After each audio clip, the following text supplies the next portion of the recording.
राधे राधे सभी को। आप सभी को राधे राधे। बहुत स्वागत है आपका मेरे चैनल पे। अगर आप मेरे चैनल पे नए हैं तो वीडियो को लाइक कीजिए और चैनल को सब्सक्राइब कीजिए। आज हम जानेंगे देवउठनी एकादशी के बारे में। इस चैनल पर मैं आपको पूरी इन्फॉर्मेशन दूंगी एकादशी के बारे में, और मेरी ये मान्यता रहती है कि मैं अच्छी सी अच्छी वीडियो बनाऊं ताकि आप लोगों को मुहूर्त और क्या करना चाहिए, क्या ना नहीं करना चाहिए, क्या खाना चाहिए, क्या नहीं खाना चाहिए, हर चीज़ की जानकारी आप लोगों को मेरे चैनल पर मिले। तो अगर आप नए हैं तो प्लीज़ इस चैनल को सब्सक्राइब करना बिल्कुल भी मत भूलिए। आज हम बात करेंगे देवउठनी एकादशी के बारे में। तो सबसे पहले मैं आपको बताऊंगी देवउठनी एकादशी क्या है, क्या इसका महत्व होता है, क्या इसका मुहूर्त है, और क्या हमें इस दिन करना चाहिए और क्या नहीं करना चाहिए। तो चलिए इसी के साथ ही वीडियो की शुरुआत करते हैं। कार्तिक मास की शुक्ल पक्ष की एकादशी को देवउठनी एकादशी भी कहा जाता है। शास्त्रों के अनुसार इस दिन भगवान विष्णु जागृत अवस्था में आते हैं। सारे शुभ कार्य जो कि अब तक रुके हुए थे वो सभी इस दिन से शुरू हो जाते हैं। यह एकादशी भगवान विष्णु और माँ लक्ष्मी को प्रसन्न करने का सबसे अच्छा दिन माना जाता है। इस दिन विधि विधान से पूजा याचना करने से शुभ फल प्राप्त होते हैं।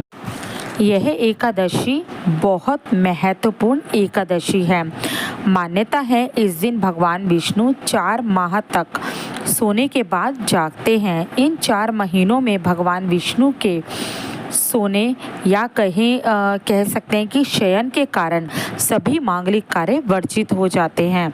कार्तिक मास के शुक्ल पक्ष में पड़ने वाली एकादशी जो कि देवउठनी एकादशी के नाम से काफ़ी प्रसिद्ध है, इस दिन उपवास रखने और कथा सुनने का विशेष महत्व होता है। तो अब चलिए अब हम जानेंगे कि इस बार देवउठनी एकादशी का व्रत कब है, इसमें आपको क्या करना चाहिए, ये व्रत क्यों रखा जाता है और क्या चीज़ है जो आपको नहीं करनी है।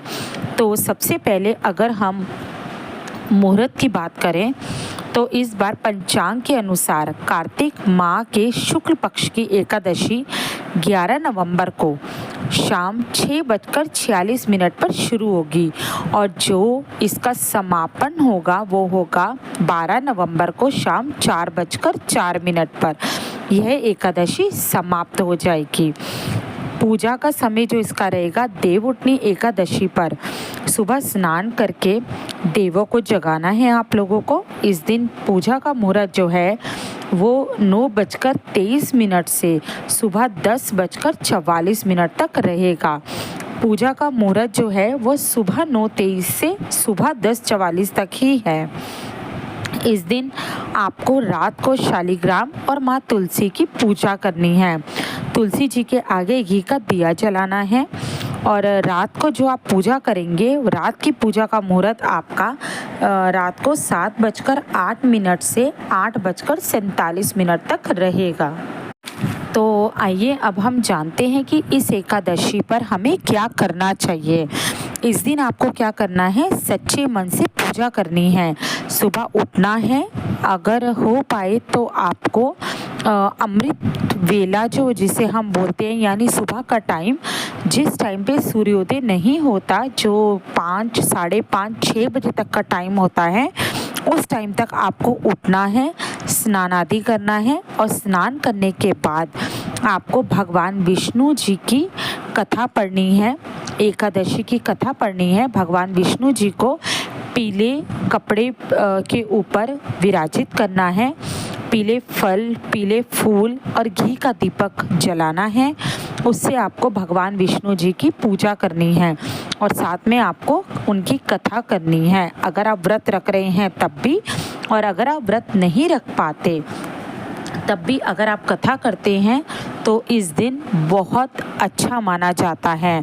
बहुत पवित्र दिन, बहुत अच्छा दिन और बहुत बड़ा दिन होता है ये। इस दिन की पूजा आपको सच्चे मन से करनी है। भगवान विष्णु और माँ लक्ष्मी दोनों की पूजा ही आपको सच्चे मन से करनी है। और इस दिन अगर हो पाए तो आपको गरीबों में अन्न का, धन का या गर्म वस्त्र, जो आपकी जितनी इच्छा हो अपने अनुसार आपको दान करने हैं।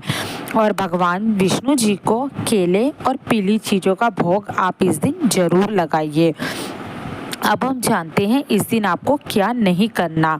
और एक चीज़ मैं आपको बताना चाहूँगी, अगर आप व्रत रख रहे हैं तो एकादशी का व्रत फलाहार होता है, लेकिन अगर आप फिर भी फलाहार नहीं रह सकते, कोई भी कारणवश, आपके बच्चे छोटे हैं, आप बुज़ुर्ग हैं या कोई भी आपको दिक्कत है, और अगर आप ये व्रत नहीं रख सकते फलाहार, तो आप एक टाइम सेंधा नमक का सेवन कर सकते हैं।